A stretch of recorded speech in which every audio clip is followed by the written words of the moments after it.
ஐயா முத்துராமலிங்க தேவராக இருக்கட்டும், ஐயா இமானுவேல் சேகரனாக இருக்கட்டும், ஐயா வேலுச்சாமியாளர் இருக்கட்டும், ஆண் மக்களுக்கு மட்டுமல்ல கூட இருக்கிற சமுதாய மக்களுக்காக உழைத்தவர்கள். இந்த தலைவர்களை பற்றி யாருமே தவறாக பேசக்கூடாது. படங்கள் எடுப்பதன் மூலம் மற்ற சமுதாய இமானுவேல் ஐயா சேகரனை போன்ற தலைவர்களை பற்றியோ இல்ல காமராஜர் ஐயா போன்ற தவறாக ஒரு காட்சிகள் கூட இருந்தால் தென் மாவட்டங்களில் மீண்டும் மிகப்பெரிய சாதி கலவரங்கள் வெடிக்கும். திமுக ஆட்சிக்கு வந்ததுக்கு பிறகுதான் இந்த மாதிரியான இது நடக்குதுங்கிறது எடப்பாடி ஐயா சொல்றது 100% உண்மை. ஒரு பெரும் செல்வந்தர் அவர் தான் காமராஜருக்கு பொருளுதவி எல்லாம் செஞ்சு காமராஜர் ஐயா ஏதோ ஒரு புருஷ வீட்டுல பிறந்ததாகவும் சாப்பாட்டுக்கு வழி இல்லாத இருந்த மாதிரியும் நீங்க கட்டமைச்சிருக்கீங்க. அது 100% தப்பு. மக்கள் தெய்வமா கொண்டாடுறாங்களோ அந்த மாதிரி அவங்க போடுறாங்க. அவங்க அரசுக்கு கோரிக்கை வைக்காங்க, ஒரு மணிமண்டபம் வைக்கணும்னு சொல்றாங்க. மணிமண்டபம் கட்டக்கூடாதுன்னு வழக்கு போட்டால் அப்ப அந்த சமுதாய மக்களுக்கு கோபம் வருமா வராதா? ஆனா நவமணி அவர்களே அது அந்த மரவரசம் பண்ணது தப்பு, ஒரு சங்கமா இருந்து அதை செஞ்சது தப்புன்னு நீங்க வழக்கு போறதுக்கு முன்னாடி ஏங்க சார் சொல்லல? தேவேந்திர குல வேளாளர் அவங்க பிரதிநிதிகள் கேட்கறாங்கல்ல, மணிமண்டபம் கட்டதை மற்ற சாதியினர் ஏன் கண்டிக்கல? சார் இப்ப வழக்கு போடுறதை நாங்க கண்டிக்கிறோம் சார். நியாயமான விஷயத்துக்கு யாராக இருந்தாலும் நிச்சயமாக கண்டிப்பாக குரல் கொடுப்போம். மாறி மாறி அவர் தேசிய தலைவரா இவர் வட்டார தலைவர் தான் இப்படிங்கிற வார்த்தைகள். முத்துராமலிங்க தேவர் ஐயா இந்த நாட்டுக்கு செய்த சேவை என்ன அதை பேசுங்க, அதை புகழுங்க. எனக்கு பிடிச்சிருந்தா நானும் முத்துராமலிங்க தேவர் ஐயா பேசுறேன், புகழ்றேன்.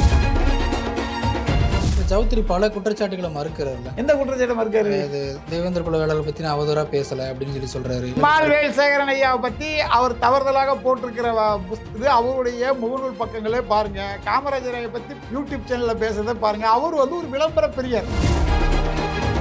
சேர சோழ பாண்டியல் வாரிசுன்னு சொல்லக்கூடிய ஜாதியினர்கள் இடஒதுக்கீடு சலுகை அனுமதிக்க கூடாது. எல்லாரும் எஃப்சி பட்டியலுக்கு வந்துருக்கு. நான் பட்டியல் விட்டு வெளியேறதுக்கு தயார். எனக்கு இடஒதுக்கீடு சலுகை எந்த இதுவும் தேவை கிடையாது. நாடார் சமுதாயத்தின் சார்பாக ஒட்டுமொத்த நாடார்களும் அறிவிக்க தயார்.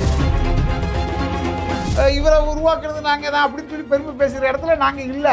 பல நேரங்கள்ல நாடார் சங்கங்கள் மட்டும்தான் காமராஜரை கொண்டாடுறோம். ஏன்னா உங்க அப்பாவுக்கு நீங்க கடா வெட்டி விருது வச்சு பூஜை வைக்கிறது, விழா எடுக்கிறது உங்களுடைய கடமை. அதை நீங்க செஞ்சுதான்.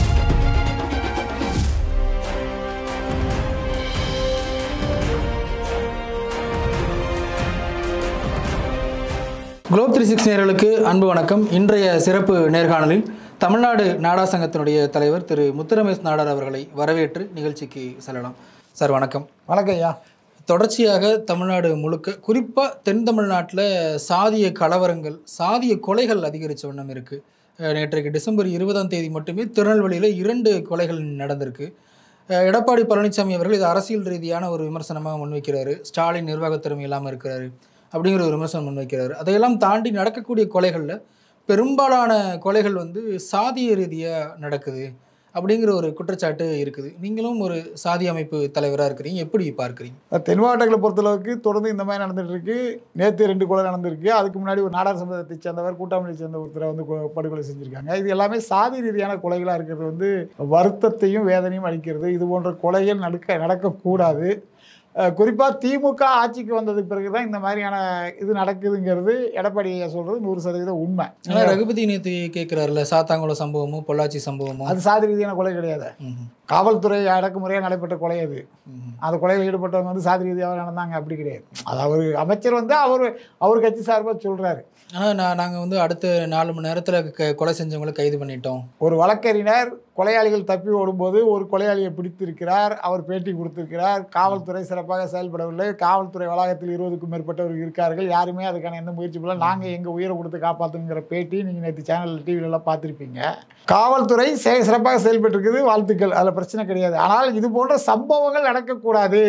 தமிழ் சாதிகளுக்குள் மோதலை உருவாக்கி அதன் போன்ற கொலைகள் ஏற்படக்கூடாது அப்படிங்கிறது தான் ஒவ்வொரு சாதி தலைவருடைய கருத்து இருக்கும். அது யாராக இருந்தாலும் அவர் ஒரு அம்மாவுக்கு மகனாக இருப்பார், ஒரு மனைவிக்கு கணவராக இருப்பார், குழந்தைகளுக்கு அப்பாவாக இருப்பார். அப்படிங்கும்போது அது பாதிப்பு தானே.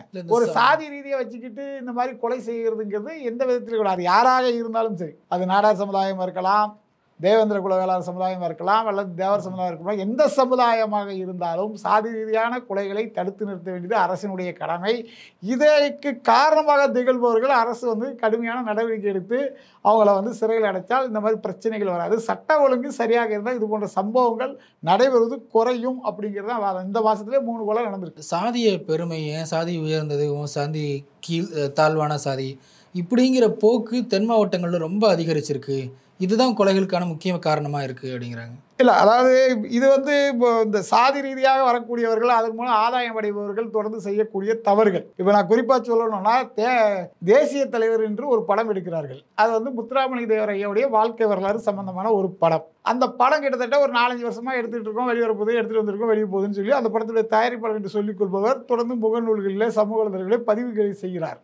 அதில் அவர் என்ன செய்கிறார் என்றால், காமராஜர் ஐயாவையும் இமானுவேல் சேகரன் ஐயாவையும் தவறுதலாக வேணும்னு செய்கிறாங்களா தேவையில்லாமல் செய்கிறாங்களான்னு தெரியல, தவறுதலாக பொய்யான தகவல்களை பதிவிட்டு தொடர்ந்து சாதி ரீதியான பிரச்சனைகளை ஏற்படுத்துகிறார். அந்த படத்துக்கு ஒரு ப்ரொமோட் தேவை, அந்த படத்துக்கு ஒரு விளம்பரம் தேவைங்கிற அடிப்படையில் பொய்யான தகவல்களை கூறி காமராஜர் ஐயாவை உருவாக்குறதே முத்துராமலிங்க தேவர் தான் அப்படிங்கிற ஒரு பொய்யான தகவல்கள், அப்புறம் ஆட்டிக்குட்டி கதை, இந்த மாதிரி நிறைய பொய் கதை. அதுக்கு நிறைய சம்பவங்கள் சொல்றாங்கல்ல, காமராஜர் முதல் அரசியல் மேடை ஏற்றினதே முத்துராமலிங்க தேவர் தான் சொல்றாங்க. சார், அதாவது நிறையா பேர் வந்து முத்துராமலிங்க தேவருக்கு வயசு அதிகம், காமராஜருக்கு வயசு கம்மின்னு நினச்சிட்டு இருக்காங்க. காமராஜர் ஐயா பிறந்தது 1903, முத்துராமலிங்க தேவர் ஐயா பிறந்தது 1908, 5 வருஷம் சின்னவர். அவரை முத மேடை ஏற்றுற மேடையில் காமராஜர் ஐயா சீஃப் கெஸ்ட்டு. முதல்ல புரிஞ்சுங்க, 1933 சாயல்குடியில் விவேகானந்தா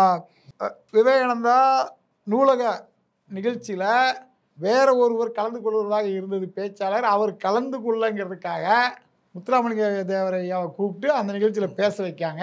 அந்த நிகழ்ச்சியின் முக்கிய கெஸ்ட் யார்? காமராஜர் ஐயா. அப்போது அந்த காங்கிரஸ் கட்சியினுடைய அந்த மாவட்டத்தினுடைய முகமாக இருந்தது காமராஜர் ஐயா. அப்போ அவர் தான் சொல்கிறாரு, நல்லா பேசுகிறாரு முத்துராமலிங்க தேவர், இவரை நம்ம கட்சிக்கு பயன்படுத்தி கொள்ள வேண்டும், காங்கிரஸ் கட்சிக்கு பயன்படுத்தி கொள்ள நல்லா சிறப்பாக பேசுகிறார், அதனால் இவரை பயன்படுத்தணும்னு சொல்லி அதுக்கப்புறம் 1936 மாவட்ட கவுன்சிலர் இதுக்கு வாய்ப்பு கொடுத்து 37 மன்னர் சேதுபதி எடுத்து போட்டியிடுறதுக்கு சரியான வேட்பாளர் இல்லை அப்படிங்கிற பட்சத்தில் இவர் காமராஜர் ஐயாவுடைய ரெக்கமெண்டில் முத்துராமலிங்க தேவரை வந்து சட்டமன்ற உறுப்பினர் ஆக்கின வரலாறுலாம் இருக்குது. சொல்லப்போனால் தேர்தலில் போட்டியிடுறதுக்கு எனக்கு செலவு கூட பணம் இல்லை, நான் எப்படி நிற்கிறதுன்னு கேட்கும்போது கட்சியுடைய தலைமையில் சொல்லி 250 ரூபா முத்துராமலிங்க தேவர் ஐயாவுக்கு கொடுத்து எலெக்ஷன் நிற்க வச்ச வரலாறு மிக தெளிவாக ராமமூர்த்தி ஐயா, முன்னாள் எம்பி, முத்துராமலிங்க தேவர் ஐயாவுடைய நண்பர், அவர்களும் புத்தகத்தில் பதிவு செய்யப்பட்டிருக்கிறது. ஆதாரம் இல்லாமல் நாங்கள் எதையும் சொல்ல மாட்டோம். அது எங்களுக்கு தேவை. ஒரு பெரும் செல்வந்தர், ராஜாவுடைய மகன், அவர் தான் வந்து காமராஜருக்கு பொருளுதவியெல்லாம் செஞ்சாரு அப்படிங்கிற செய்திகள்லாம் சொல்றாங்க. நீங்க காலகட்டங்கள், அதாவது உங்களுக்கு விஷயம் முதல்ல புரியல. நீங்க எல்லாருமே வந்து முதல்ல காமராஜர் ஐயா ஏதோ ஒரு குடிசை வீட்டில் பிறந்ததாகவும் சாப்பாட்டுக்கு வழி இல்லாத இருந்த மாதிரியும் நீங்க வந்து கட்டமைச்சிருக்கீங்க. அது வந்து 100% தப்பு. முதல்ல காமராஜர் ஐயாவுடைய பிறந்த வீட்டுக்கு யாராவது நீங்க போய் பார்த்துருக்கீங்களா? 1903 காமராஜர் பிறந்த வீடு இன்னைக்கு விருதுநகரில் இருக்குது. அரசு உடைமையாக்கப்பட்ட வீடு, எந்த மாற்றமும் செய்யாமல் அப்படி தான் இருக்கும். போது அந்த வீட்டை போய் பாருங்க. அப்போ அவர் எவ்வளோ பெரிய செல்வந்தர் இருக்குது உங்களுக்கு தெரியும். முழு நேர அரசியல்வாதி தானே இருந்தார். முழு நேர அரசியல்வாதி தாங்க. அவருடைய குடும்ப பின்னணி என்ன, அவருடைய வசதி என்ன? நீங்கள் காமராஜரை பற்றி ஏழை சாப்பாட்டுக்கு கஷ்டப்பட்டார் இப்படி சொல்கிற ஆட்கள் முதல்ல அவருடைய அவர் பிறந்த வீடை போய் பார்த்துட்டு வாங்க சார். அதை பார்த்துட்டு அதுக்கு அடுத்த கட்டம் பேசுங்க. காமராஜர் முதல்ல என்னென்ன தொழிலெலாம் செஞ்சுருக்காருன்னு யாருக்காவது உங்களுக்கு தெரியுமா? அந்த காலத்திலேயே மிகப்பெரிய துணி கடை அதிபர் அவர் தாய்மாமா, இன்னொரு தாய்மாமா மிகப்பெரிய பாத்திர கடை அதிபர். அவங்க குடும்பத்து பேரே நாட்டான்பக்காரங்க குடும்பம், அவங்க தாத்தா கிராம முன்சிப்பு, இப்படி மிகப்பெரிய பேக்ரவுண்டு உள்ள தலைவர் தான் காமராஜர்.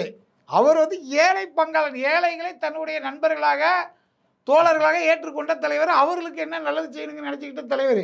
அப்படிப்பட்ட தலைவரை போய் நீங்கள் வந்து சும்மா உங்கள் வாய்க்கு வந்த கதைகள்லாம் சொல்லிக்கிட்டு இது வந்து அவசியம் இல்லாது. இந்த மாதிரியான பொய் தகவலால் தான் சாதி ரீதியான பிரச்சனைகள் வருது. அதாவது காமராஜர் தமிழ்நாட்டில் பிறந்து காங்கிரஸ் கட்சியில் 15 வருஷம் 1940 இருந்து 54 வரையும் மாநில தலைவராக இருந்தார். 4 முதலமைச்சர்களை உருவாக்கி இருக்கிறாரு. எவ்வளவோ தலைவர்களுக்கு வாய்ப்பு கொடுத்துருக்கிறாரு.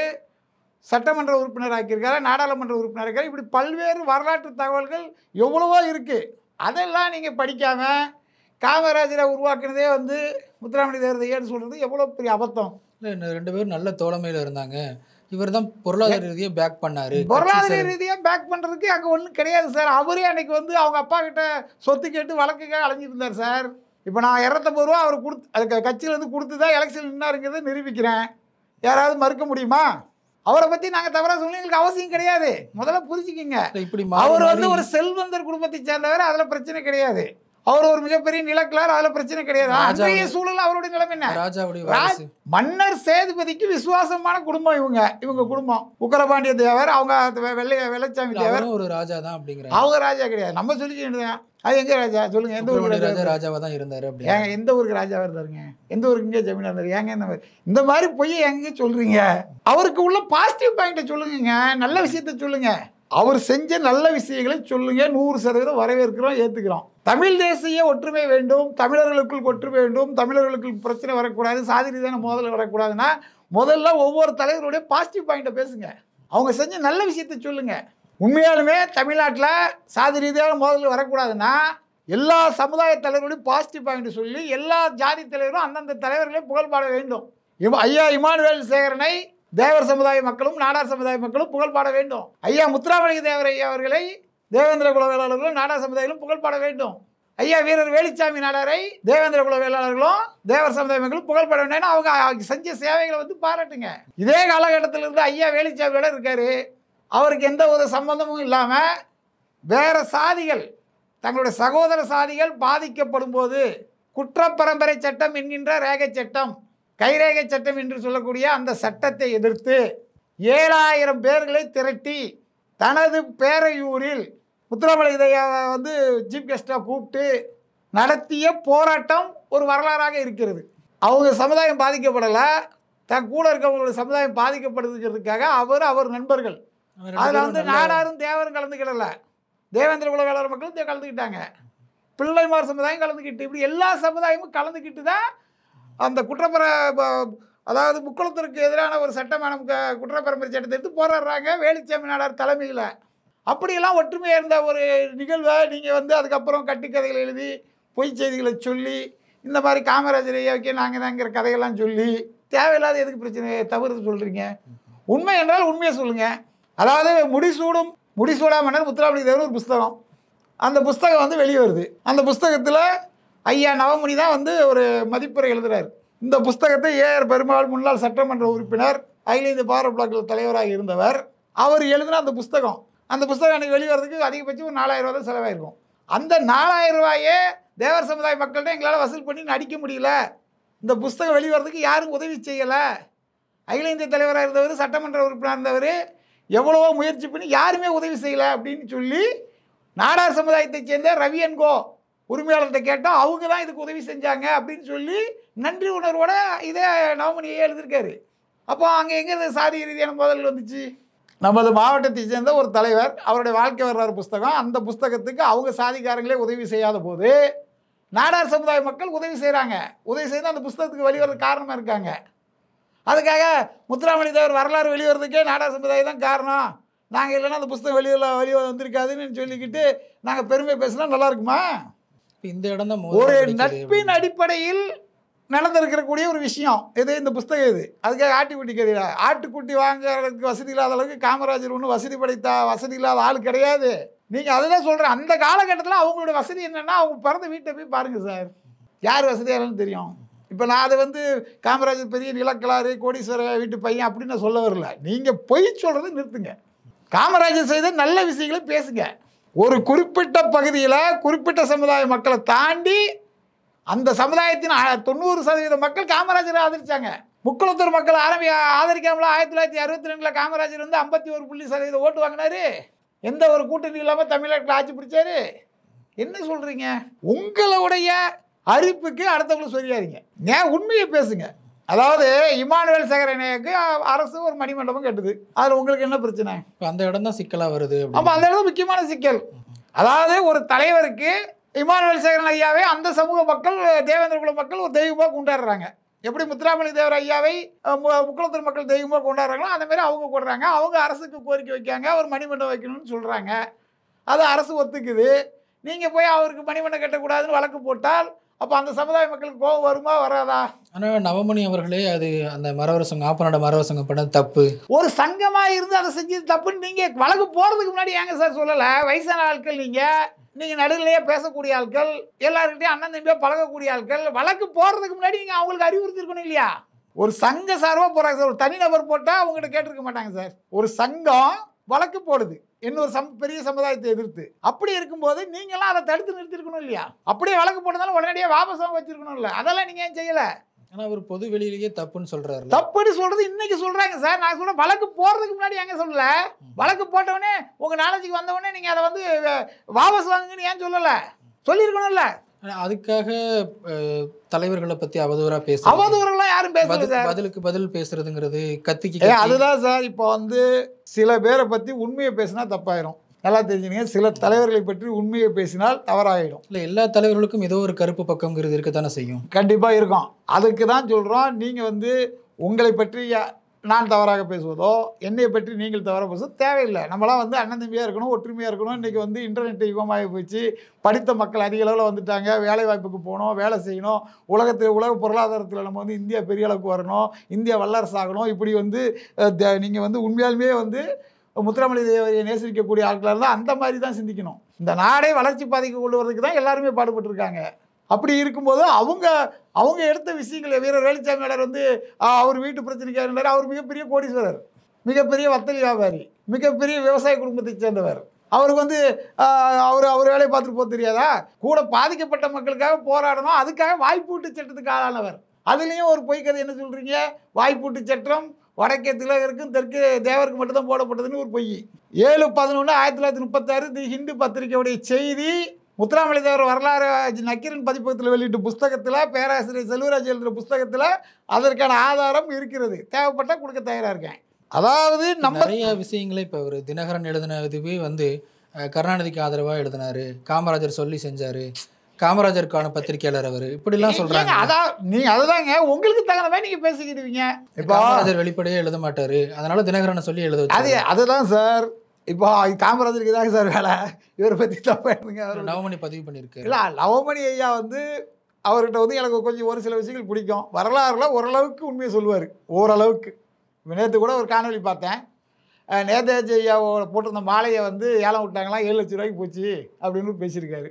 இந்திய இராணுவ படை ஐஎன்ஏவில் தமிழர்களினுடைய பங்கு அப்படின்னு ஒரு புஸ்தகம் 1990 லக்ஷ்மணங்கிறவர் எழுதியிருக்காரு. அந்த புஸ்தகத்தில் அந்த வரலாறு பதிவு செய்யப்பட்டிருக்கிறது. 30,000 ரூபாய்க்கு அது ஏலம் போயிருக்கு. 30,000 ரூபாய் இப்போ வந்து குட்டி போட்டு நவமணி ஐயா தயவில் 7 லட்ச ரூபாய் ஆயிடுச்சு. இது எதுக்கு சொல்கிறேன்னா, அவங்கள வந்து நம்ம இதாக சொல்லலாம். அவங்க வந்து மிகைப்படுத்தி பேசி பழக்கம்.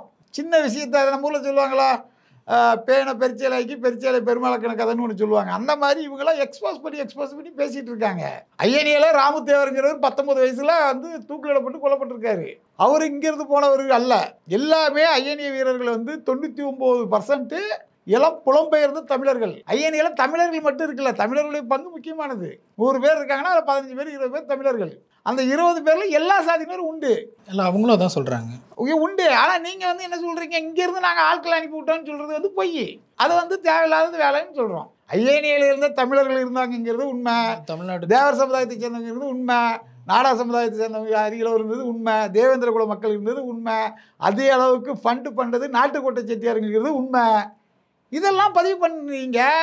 இங்கேருந்து நாங்கள் தான் ஆட்களை லட்சக்கணக்கில் அனுப்புறேன்னு சொல்கிறது பொய். அந்த பொய் தேவையில்லை.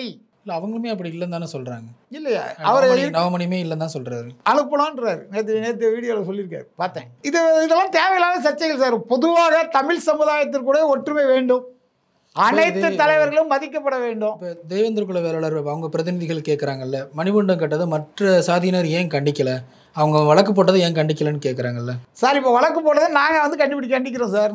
நாடார்கள் நியாயமான விஷயத்துக்கு யாராக இருந்தாலும் நிச்சயமாக கண்டிப்பாக குரல் கொடுப்போம். அது வந்து எந்த சமுதாயமாக இருந்தாலும் சரி, எல்லா சமுதாயம். இதில் என்ன ஒரு மாறி அவர் தேசிய தலைவரா, இவர் வட்டார தலைவர் தான் இப்படிங்கிற வார்த்தைகள். அது வந்து தான் அதாவது பிரச்சனை பண்ணணும்னா எப்படி வேணாலும் பேசி எப்படி வேணாலும் பண்ணிக்கிடலாம். நீங்கள் அறிவு சார்ந்த தமிழர்கள், அறிவு சார்ந்த மக்கள் நியாயமான விஷயத்துக்கு பேசுங்க. முத்துராமலிங்க தேவர் ஐயா இந்த நாட்டுக்கு செய்த சேவை என்ன, அதை பேசுங்க, அதை புகழுங்க. எனக்கு பிடிச்சிருந்தா நானும் முத்துராமலிங்க தேவர் ஐயா பேசுகிறேன், புகழ்கிறேன். அதற்காக அவரை எதிர்த்தோ அவரை பற்றி தவறாக சொல்கிறதோ நான் பேச வேண்டாங்கிறேன். இப்போது காமராஜர் ஐயா பற்றி தவறாக சௌத்ரி தேவர்கிறவர் தொடர்ந்து பதிவு பண்ணிகிட்டே வராரு. அப்போ நாடார் சமுதாயத்தை சேர்ந்த எனக்கு வந்து அவர் சொல்கிறது 100% தப்புன்னு தெரியுது. அப்போ நான் அதற்கு எதிர்வினை ஆற்றுவேனா ஆற்ற மாட்டேனா? இல்லை சௌத்ரி பல குற்றச்சாட்டுகளை மறுக்கிறார்ல. எந்த குற்றச்சாட்டை மறுக்காரு? அது தேவேந்திர குல வேளாளரை பற்றி நான் அவதூறாக பேசலை அப்படின்னு சொல்லி சொல்கிறாரு. காமராஜர் பற்றி ஏன் சார் இமானுவேல் சேகரன் ஐயாவை பற்றி அவர் தவறுதலாக போட்டிருக்கிற இது அவருடைய முகநூல் பக்கங்களே பாருங்க. காமராஜரை பற்றி பல யூடியூப் சேனலில் பேசுறதை பாருங்க. அவர் வந்து ஒரு விளம்பர பிரியர். தமிழ்நாட்டில் உச்சமாக இருக்கக்கூடிய நபர்களை பற்றி பேசி பெருமை தேடிக்கொள்பவர். குறிப்பாக சொல்லினா விஜய் வந்து அவங்க கட்சிக்கு ஐக்கானா காமராஜர் ஐயா, அம்பேத்கர் ஐயா, பெரியார் ஐயா வச்சிருக்காருன்னா இவர் உடனே வந்து முத்துராமலிங்க தேவர் ஐயா வைங்கன்னு கேட்பாரு. அது நியாயம் தானே? என்ன நியாயம் அப்படின்னு நீங்கள் அண்ணா திமுக போய் கேட்டிருக்கீங்களா என்னைக்காவது? இல்லை திமுகவில் கேட்டிருக்கீங்களா? இல்லை பாட்டாளி மக்கள் கட்சியில் கேட்டிருக்கீங்களா? இல்லை விடுதலை சிறுத்தைகள் கேட்டிருக்கீங்களா? அப்போ அப்படி கேட்காத நபர் நீங்கள் வந்து விஜய் வந்து இன்னைக்கு ஒரு அரசியல் சினிமா பிரபலம் வர்றதுனால நீங்கள் அதை பற்றி பேசுனா உங்களுக்கு ஒரு விளம்பர வெளிச்சம் கிடைக்கிறதுக்காக பேசுறீங்க. இது வந்து முத்துராமலிங்க தேவர் ஐயாவுக்கே அவமானங்க. ஐயா எங்கள் தலைவர் படத்தை வைங்கய்யா அப்படின்னு சொல்லி நடிகர் விஜய் போய் பிச்சை எடுக்கிறது அது அந்த கம்யூனிட்டிக்கே அவமானம். இவர் அந்த கம்யூனிட்டிக்கு ஒட்டுமொத்த பிரதிநிதி கிடையாது, அது வேற விஷயம். அவரை பிரபலப்படுத்திக்கிறதுக்கு இந்த மாதிரியான வேலைகளை செய்து வருகிறார். அவர் என்ன சொல்றாரு? நெறியாளர் ஒரு கேள்வி கேட்காரு, உங்களுக்கு பிரச்சனை முத்துராமலிங்க தேவருடைய படத்தை வைக்கலைங்கிறதுனாலயா இல்லை காமராஜர் படத்தை வச்சதுனாலயான்னு கேட்காரு. அதுக்கு அவர் சொல்றாரு காமராஜரை வச்சது தப்பு, காமராஜரை உருவாக்குறதே முத்துராமலிங்க தேவர்னு சொல்லி பொய்யே சொல்றாரு. அப்போ அவருக்கு எவ்வளோ வன்மம் இருக்கும்? இந்த மாதிரி வன்மத்தை விதிப்பவர்கள் முதல்ல தேசிய பாதுகாப்பு சட்டத்தில் குண்டர் சட்டத்தில் கைது செஞ்சு தமிழக அரசு உள்ளே போடணும். தானாகவே முன் வந்து அரெஸ்ட் பண்ணி உள்ளே வைக்கணும். இப்போ காமராஜர் ஒரு சாதிய தலைவராக ஒரு வட்டத்துக்குள்ளே அடைக்கிறதுங்கிறது எப்படி? அதாவது காமராஜர் முதல்ல எங்கள் தாத்தா, அவர் சாதி தலைவர்லாம் கிடையாது, அது உலகத்துக்கே தெரியும். அதாவது கைப்புண்ணுக்கு கண்ணாடி இருக்குன்னு ஊரில் சொல்லுவாங்க. அவர் வந்து இந்திய அளவில் இல்லை, உலகமே போற்றக்கூடிய தமிழர், அதாவது உலகமே போற்றக்கூடிய தமிழர்னா அது காமராஜர் தான். நியூயார்க் டைம்ஸுங்கிற பத்திரிகையில் 20ஆம் நூற்றாண்டின் ஈடு இட்ட தலைவர்கின்றதில் KKKன்னு சொல்லி 3 Kவை சொன்னாங்க. அதில் ஒரு K காமராஜர். இது வந்து உலகத்துக்கே தெரியும். அவரால் உருவாக்கப்பட்டவர்கள் எத்தனை பேர் ஜனாதிபதியாக இருந்திருக்கிறான், எத்தனை பேர் பிரதமராக இருந்திருக்கிறான், எத்தனை பேர் மத்திய அமைச்சராக இருந்திருக்காங்க அப்படிங்கிறதும் உலகத்தில் நாங்கள் அதை எங்கேயுமே சொன்னதும் கிடையாது, பதிவு பண்ணதும் கிடையாது. அது எங்களுக்கு அவசியம் கிடையாது. நாங்கள் வந்து இவரை உருவாக்குறது நாங்கள் தான் அப்படின்னு சொல்லி பெருமை பேசுகிற இடத்துல நாங்கள் இல்லை. ஆனால் பல நேரங்களில் நாடா சங்கங்கள் மட்டும்தான் காமராஜரை கொண்டாடுறோம், நாங்கள் தான் வந்து ஏன்னா உங்கள் அப்பாவுக்கு நீங்கள் கடா வெட்டி விருது வச்சு பூஜை வைக்கிறது, விழா எடுக்கிறது அது உங்களுடைய கடமை, அது நீங்கள் செஞ்சுதான். அது பிரச்சனையே கிடையாது. ஒட்டுமொத்த தமிழகம் மட்டும் இல்லை, இந்தியாவில் அனைத்து பகுதிகளிலும் காமராஜருக்கு எத்தனையோ மாநிலங்களில் சில இருக்கு. அதே தான் திருப்பி கேட்குறாங்க. உலகம் முழுக்க ஏற்றுக்கிட்ட ஒரு தலைவரை ஒரு சாதிய வட்டத்துக்குள்ள சாதிய வட்டத்தில் அடைக்கலைங்க. இப்போ நீங்கள் வந்து நல்லா கவனித்து பாருங்கள். இந்த திமுக ஆட்சிக்கு வந்ததுக்கப்புறம் அமைச்சர்கள், திமுகவோட முன்னணி தலைவர்கள் நிறைய பேர் காமராஜரை பற்றி தவறாக பேசுகிறாங்க. கட்டை விரலை வெட்ட சொன்ன காமராஜருக்கே சமாதி கட்டியவர்கள் நாங்கள் அப்படின்னு சொல்லி RS பாரதி பேசினார். பொதுப்பணித்துறை அமைச்சர் காமராஜர் காலத்தில் இந்த சாதனை பண்ணாங்கன்னு சொல்லி சட்டமன்றத்தில் மூத்த அமைச்சர் ஒருத்தர், அவர் பேர் என்ன, பொதுப்பணித்துறை அமைச்சர் துரைமுருகன் பேசினார். ஒரு 3 மாதத்துக்கு முன்னாடி கரும வெறும் கலைஞர்னு ஒரு புஸ்தகத்தை எழுதிட்டு ராஜீவ்காந்தின்னு சொல்லி புதுசாக பல கட்சிக்கு போயிட்டு வந்த ஒரு நபர் திமுக பேனரில் காமராஜரை வந்து தவறாக பேசுகிறாரு. அப்புறம் அதுக்கு வந்து வருத்தம் தெரிவிக்கிறேன்னு சொல்லி மன்னிப்பு கேட்கிறாரு. இப்போ பாருங்க, நாடாளுமன்றத்தில் தமிழ்நாட்டினுடைய ஐகான் தலைவர்னு சொல்லி ராமசாமி நாய்க்கரை காங்கிரஸ் கட்சியினுடைய முக்கியமான நபர் ராகுல் காந்தி பேசுகிறாரு. இதெல்லாம் யார் எதிர்த்து கேட்பா?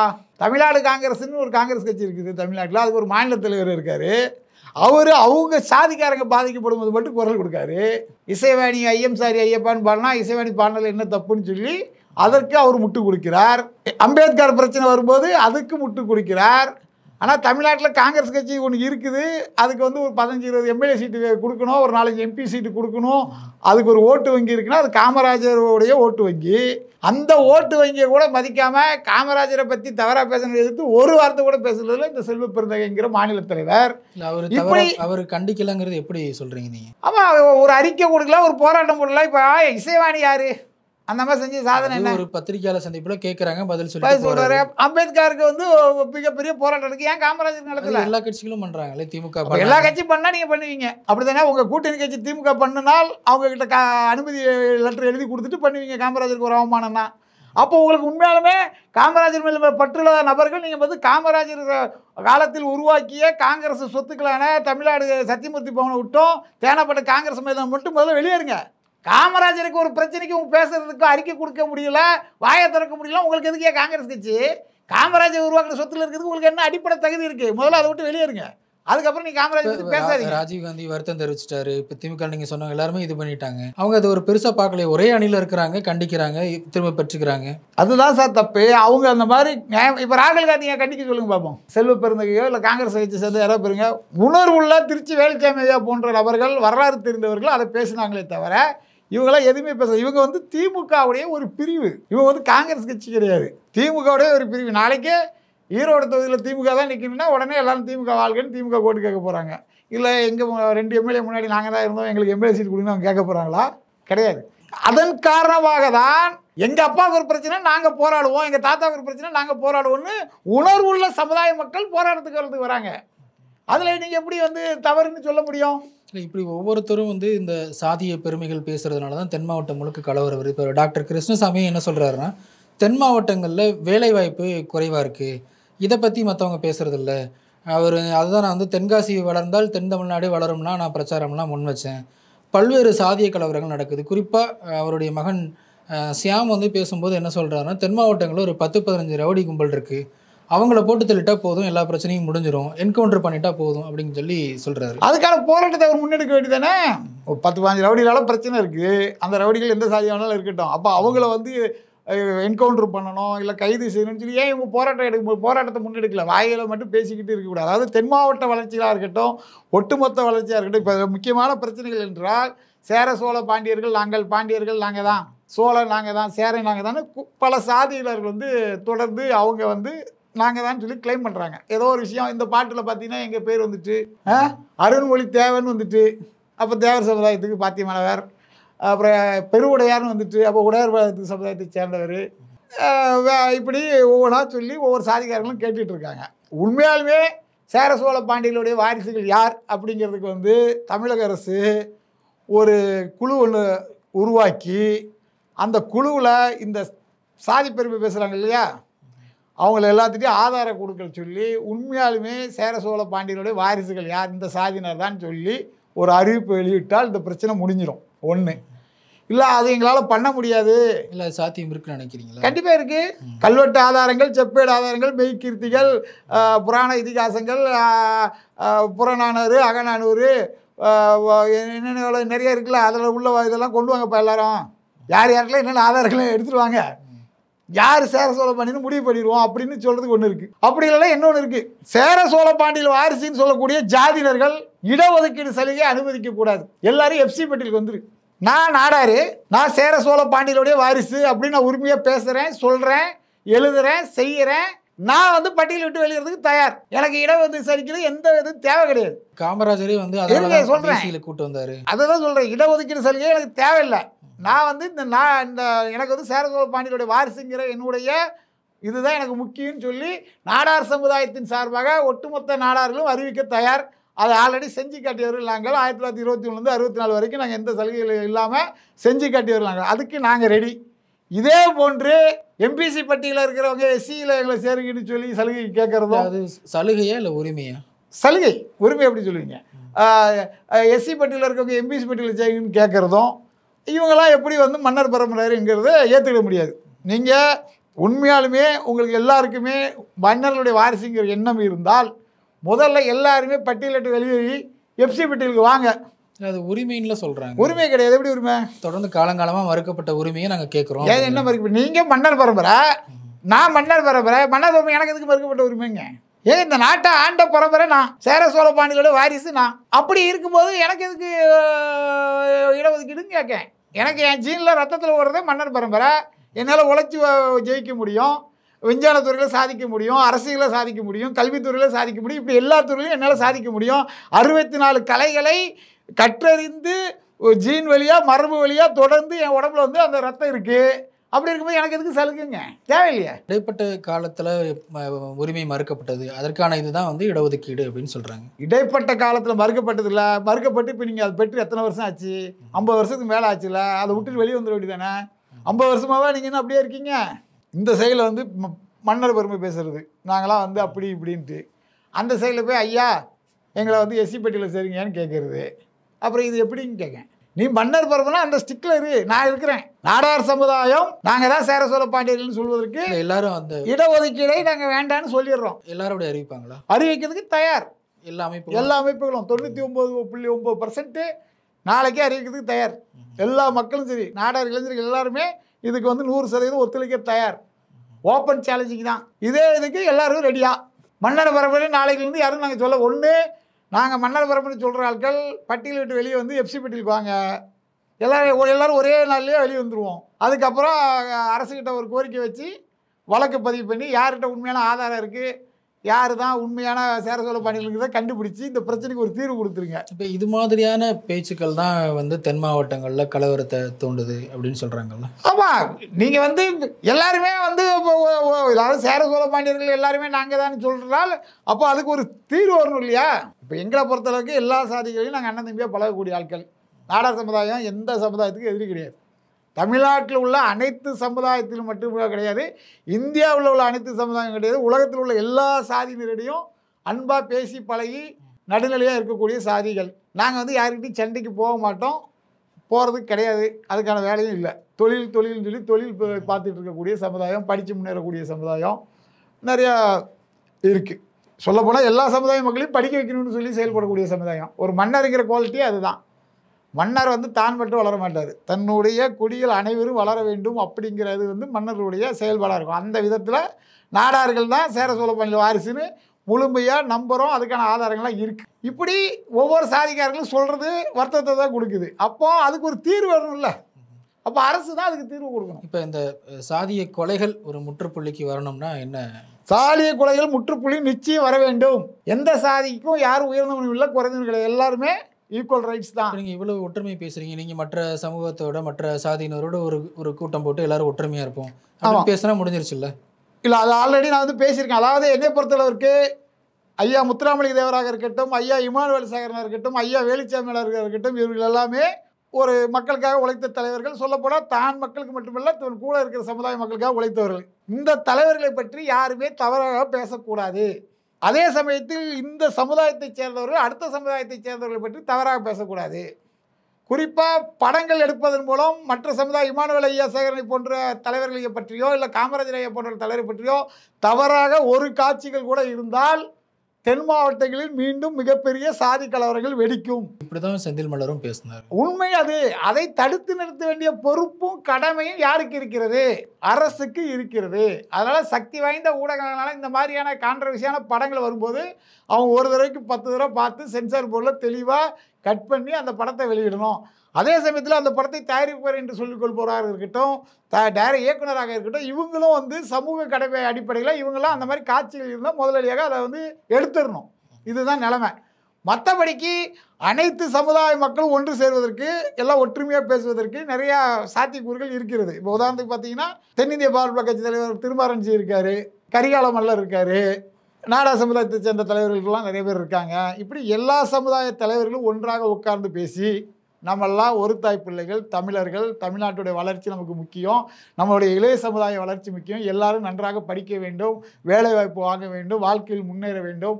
நம்ம வந்து இன்றைக்கி இருக்கிறது 21ஆம் நூற்றாண்டு, இன்டர்நெட் உலகம், இதுக்கு அடுத்த கட்டத்துக்கு நம்ம போகிறது எப்படி, இதை பற்றி பேசணும். அதே சமயத்தில் தலைவர்களுடைய பெருமையும் புகழும் காப்பாற்றப்பட வேண்டும். அப்படி இருக்கும்போது எந்த தலைவர்களை பற்றியும் யாரும் எதிர்மறை விமர்சனங்களை செய்யாதீர்கள், அது உண்மையோ பொய்யோ செய்யாதீர்கள். அப்படி செய்வதனால் நமக்குள்ள பிளவுகள் ஏற்படுகிறது. நமக்குள் நாம் சண்டை போட்டு கொண்டிருந்தால் தமிழ்நாட்டை தமிழர்கள் ஆளவே முடியாது. தமிழ்நாட்டை தமிழர்கள் ஆள முடியாத ஒரு சூழலில் இருக்கும்போது நாமெல்லாம் எப்படி சேர சோழ பாண்டியர்களுடைய வாரிசுகள் என்று சொல்லிக்கொள்ள முடியும்? நமக்கு அனைவருக்கும் ஒற்றுமை முக்கியம். ஒற்றுமை இருந்தால் மட்டும்தான் நம்மளால் சாதிக்க முடியும். சாதி பெருமைகள் பேசிக்கிட்டு நேரத்தை வீணாக்கிக்கிட்டு பல்வேறு உயிரிழப்புகளை நாம் சந்தித்து விட்டோம். இனிமேல் அது வேண்டான்னு சொல்லி அனைத்து சமுதாய தமிழ் குடிகள் கூட்டமைப்புங்கிற மாதிரி ஒன்றை உருவாக்கி எல்லாரும் ஒன்றா உட்காந்து பேசி இந்த பிரச்சனையை முடிக்க வேண்டும். இதுதான் தீர்வாக இருக்கும். தமிழக அரசும் சேர சோழ பாண்டியர்கள் யார் அப்படின்னு கண்டுபிடிப்பதற்கு உண்மையாலுமே ஒரு கோர்ட்டில் ஒரு வழக்கையோ இல்லை ஓய்வு பெற்ற நீதிபதி தலைமையில் ஒரு குழுவோ போட்டு இதற்கான ஆதாரங்கள் யார் யாருக்கெல்லாம் என்ன இருக்குன்னு கேட்டு அதை ஆய்வு செய்து யார் தான் உண்மையான சேர சோழ பாண்டியர்களுடைய வாரிசுகள் என்பதை உலகுக்கு பகிரங்கமாக அறிவிக்க வேண்டும். இதுதான் இன்றைய பிரச்சனைக்கான உண்மையான தீர்வு. மற்றபடிக்கு காமராஜரை பற்றி யாராவது ஒருத்தன் தவறாக பேசினால் நிச்சயமாக அந்த சமுதாயத்தைச் சேர்ந்தவர்களுக்கும் அவருடைய தொண்டர்களுக்கும் கோபம் வரும். அதே போன்று தான் முத்துராமலிங்க தேவரையை பற்றி யார் தவறாக பேசினாலும் அந்த சமுதாயத்தைச் சேர்ந்த மக்களுக்கும் அவரை நேசிப்பவர்களுக்கும் கோபம் வரும். அதே போல் தான் இமான் சேர் ஐயாவும் அவரை பற்றி யாராவது தவறாக பேசினாலோ அவரை பற்றி குற்றம் சொன்னாலோ அந்த சமுதாய மக்களுக்கு கோபம் வரும். இது இயல்பான ஒன்று. தமிழர்கள் வீரப்பரம்பினர், எல்லாருக்கும் வீரம் தெரிந்த ரத்தம் ஓடுகிறது. அதனால் இது நிச்சயமாக தவிர்க்க வேண்டும், தடுக்க வேண்டும், நாம் அனைவரும் ஒற்றுமையாக செயல்பட வேண்டும் என்று கூறி இந்த இதை நான் முடிச்சுக்கிறேன். இந்த சமுதாய தலைவர்கள் அனைவரும் சமுதாயம் உண்மையானவே வளர்ச்சி பெறணும்னா சாதி ரீதியான மோதலை தவிர்ப்பதற்கு நல்லதை செய்வோம், நல்லதை சொல்வோம், நல்லதை செய்வோம். நிகழ்ச்சியில் பங்கெடுத்தமைக்கு மிக்க நன்றி. நன்றி சார்.